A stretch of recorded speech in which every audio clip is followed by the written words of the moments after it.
سلام دخترها، ما باز آمدم با یک سایه مقبول دیگه و یک براتون یاد بودم که با چی استفاده میکنم و چطور باید اتو یک سایه رجوع کرد. خب ما از این سایه چشم زهر بیوتی استفاده میکنم. این رنگشه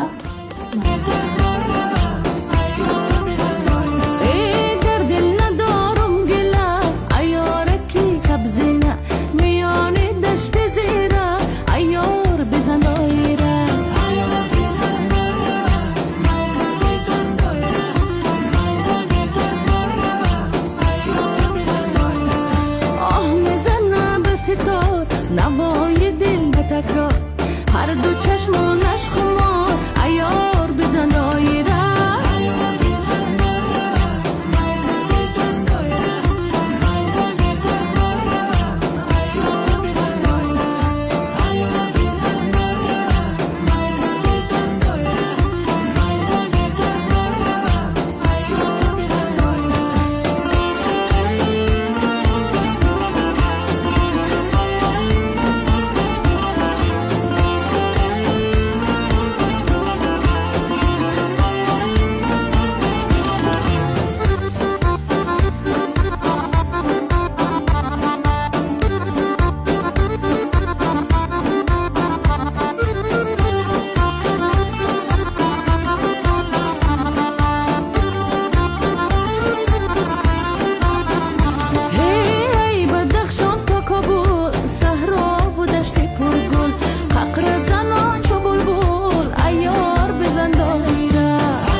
more